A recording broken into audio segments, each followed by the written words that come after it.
Guys, we are now today, we are actually putting our kashrus lessons on hold because we're going to focus on Hanukkah right now, which is great. So this week everything is going to be about Hanukkah. We have a lot of classes on Hanukkah. Please, look around on the WhatsApp groups, and we have, everything posted all over the place, all the different classes that we offer to make sure that you guys are well prepared for Hanukkah, as well as our Yom Iyun that will be taking place Thursday morning for all shiur. What? Okay, a Yom Iyun. That is basically a collection of different classes that will take the entire morning in the new building. Okay? Great. What happened? What's happening? Yeah. We're not having a regular Thursday. No. Thursday. This Thursday. This Thursday. But Kent Spear is a different day, though, right? Kent Spear is Tuesday afternoon. Oh, it's Tuesday. Kent Spear is Tuesday afternoon. Notice that. It's very good. That's really Kent Spear And Thursday, Great. Okay, guys. So before we start and going to some actual halachas of Hanukkah, just some important perspective that we need to get. So basically, with a couple of points. First of all, if we just look back into the history of Hanukkah, it becomes clear that the Greeks, they really invested tremendous efforts into taking the Jewish people away from serving Hashem. And tragically, they managed in many different ways. Many Jews assimilated into the Hellenistic culture, however you pronounce that, adopting the Greek-Syrian culture. And so they did with their worldview that they had. The Greeks, they even managed to replace the Kohen Gadol with someone who served their interests, ensuring wealth and influence for themselves. Now, this is what happened. Antiochus, you may have heard that name, issued harsh decrees forbidding Shabbos, Bris Milah, and many other things. This is what happened during the time of Hanukkah, just before.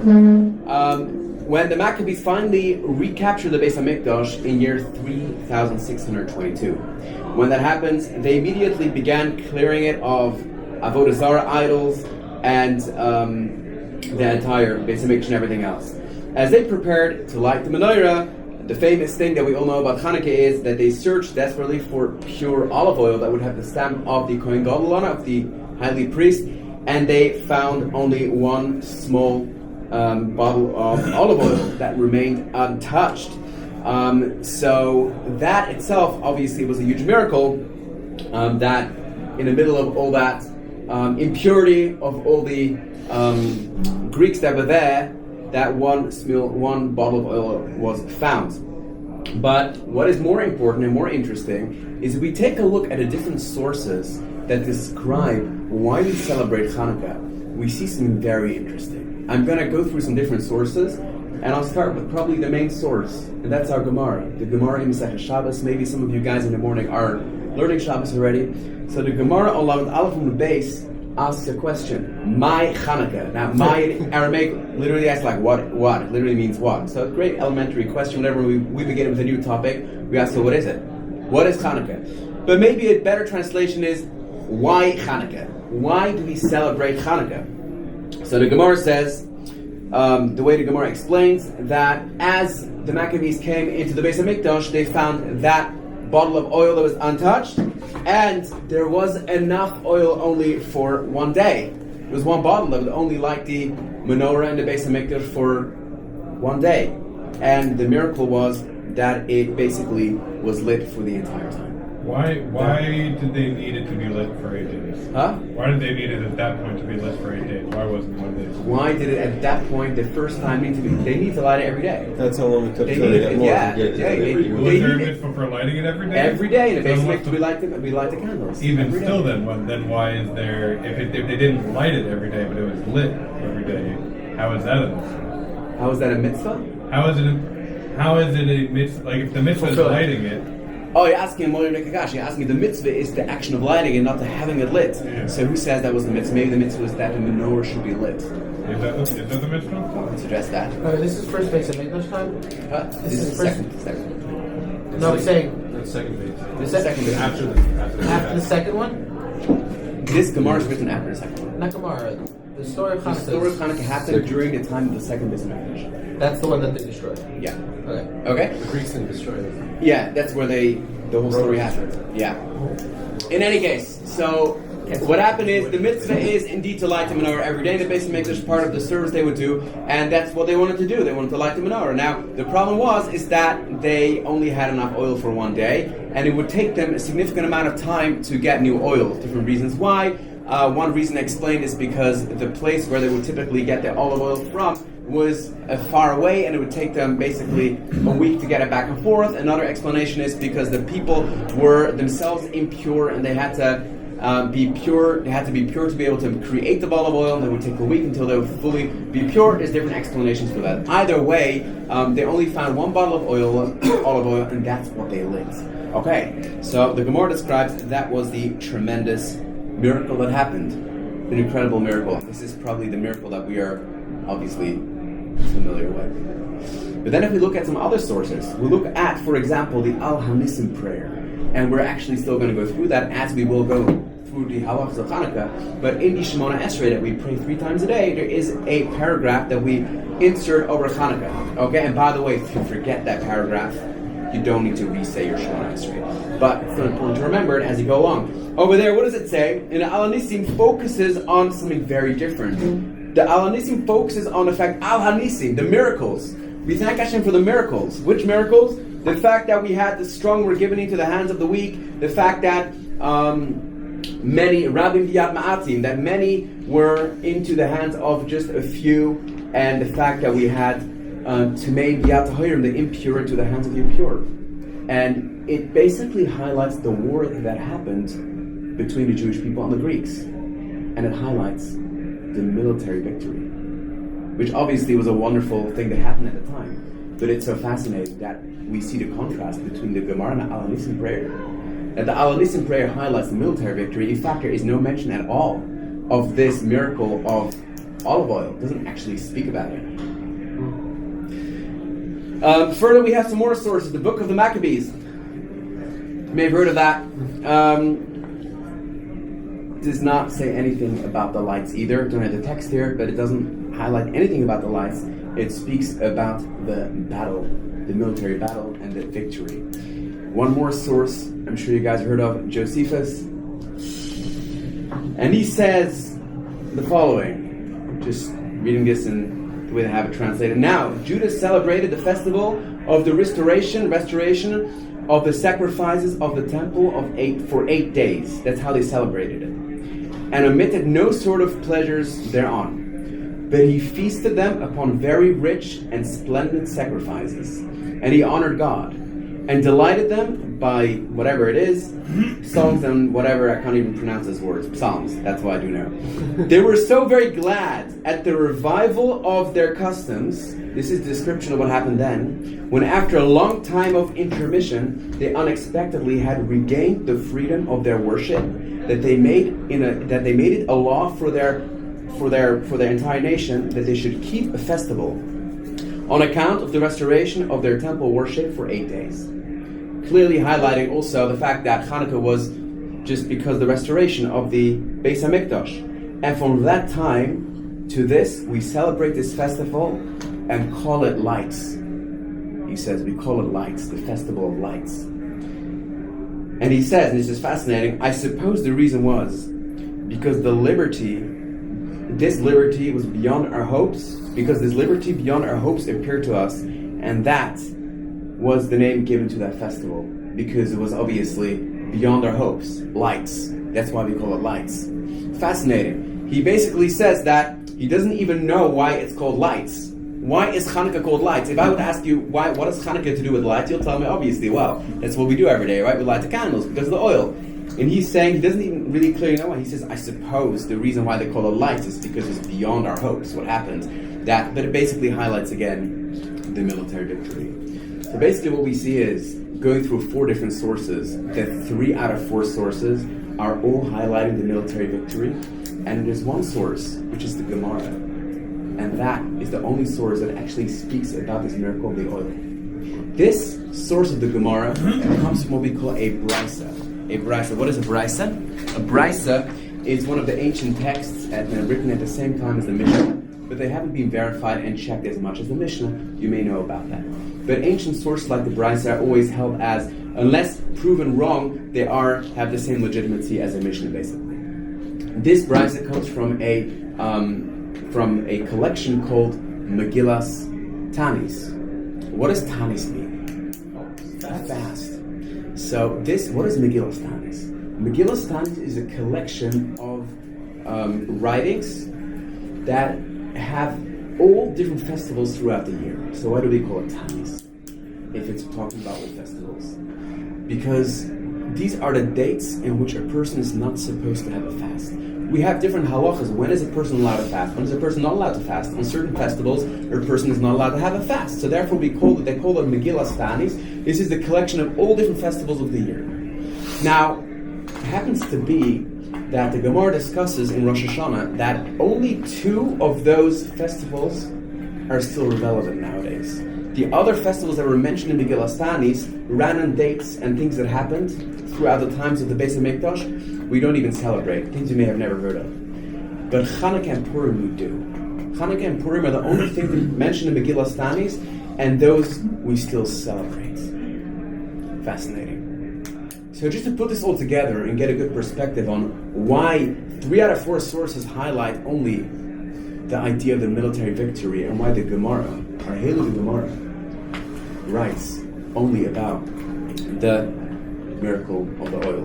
So I think the idea is very simple, that the Gemara is the only source out of all those 4 sources that was written after the destruction of the second Beis HaMikdash. All those 3 other sources were written throughout that time of the second Beis HaMikdash. Even Al Anisim is written during that time. So it's fascinating.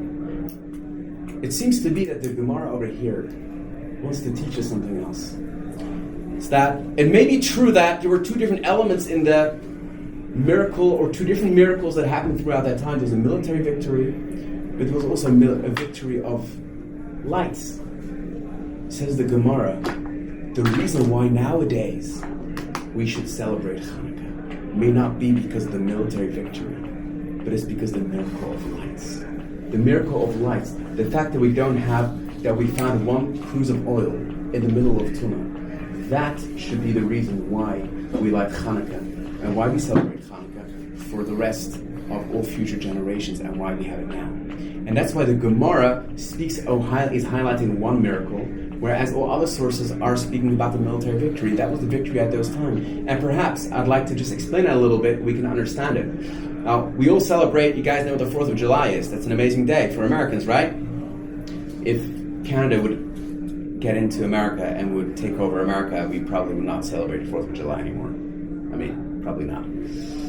So, obviously this was a very high point in history that, there was a military victory. But perhaps, now that we are all in exile, we are obviously waiting for that to come again, for the Beis HaMikdash to come. But that which is relevant for us nowadays is the fact, that miracle of the oil.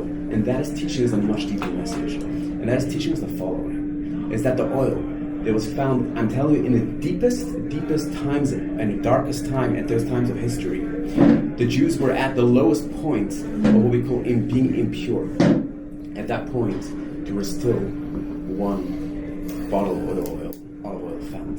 And that idea is teaching us something very fundamental.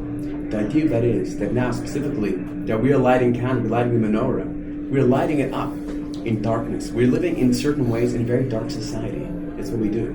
And we, together with the way we try to observe Torah and mitzvahs, we're all coming together here to learn and to grow in our own way.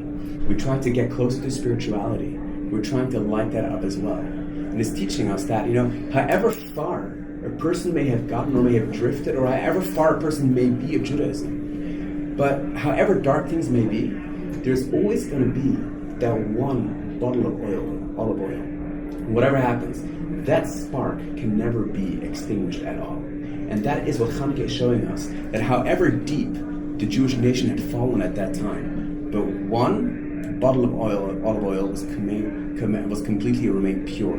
And that is a beautiful message I think we should take out of the Gemara.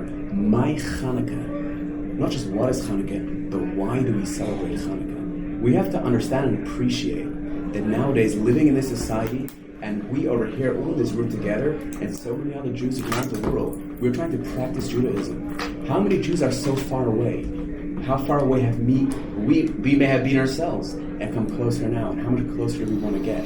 We have to realize that bit, every single Jew, every Yid has within him that beautiful bottle of pure olive oil. Use that beautiful bottle of olive oil.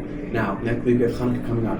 Open up the bottle of olive oil, light your menorah, and make sure to light up the world with your beautiful Torah mitzvahs that you guys all do. Can I ask a quick question? Yeah. How does the word Hanukkah itself encompass the word Hanukah. What is the word Hanukkah? Hanukkah, it's a menorah. Hanukkah. It means a few things. Well, Hanukkah, first of all, what does Hanukkah mean? Hanukah. What does Hanukkah mean? Rest in here, no? Rest in here, day of 20, what is Chav Hey? Ka is 25 of Kislev, when Hanukkah starts. Hanukkah also is referring to the dedication of the Beis Hamikdash, which happened at the same time as well. Referring to Hanukah Samizbeach. Hanukkah Samizbeach, which happened at that time. What does that mean? The dedication of the new altar, which they created then as they came in. They built So, it. yeah. How is Hanukkah referring to? How does that show us the actual miracle of the light? Is that name? Is that your How does question? it how Represent does the word Hanukkah represent the festival? the festival. Hanukkah literally means, well, it's probably more highlighting the new altar of the Beis Hamikdash that happened then, and the Beis Hamikdash that was kind of reused at that point after the Greeks had been in. That's probably what it's going to be. Yeah. No connection. They destroyed so much of the stuff in the base of Maccabees. They didn't burn it down. They made so much of it impure. Yeah, but the whole thing was impure. Right, The whole right. thing was impure. Everything, yeah. No That's connection. that was so miracle that's what I'm saying. Like that is what the message of Hanukkah is telling us. That it was so dark in the holiest place to have so much tumah going on. That is the deep. That is that is one of the darkest areas. And then they still have that one star. And that's a beautiful idea, I think, for Hanukkah. Yeah. What do you want to say, Monty? No connection to the word Hanukkah, like the Hebrew word for menorah? Hanukkah is referring to Hanukkah. Hanukkah is literally means the item used for Hanukkah. Hanukkah. I don't know. It's the item These used days, like Hanukkah just means like in Hebrew at least, in like modern Hebrew, it just means like menorah, like a- candelabra. Yes. They could also use it for other candelabra, not just some menorah. Like what? Well, You use it for something used on a Hanukkah festival. not just that. I think the menorah they use for that. No, menorah. Menorah, yeah. Menorah they use for that. But it's generally the word Hanukkah in Yeah. Hebrew is just a general word for candelabras. Interesting. Also ones you use on Shabbos and everything. Okay, guys. In any case, The golden menorah they put is in the Hanukkah menorah. there's not Hanukkah menorah. No. Because it's 6. Yes. Yeah. That's an Absolutely. OG one.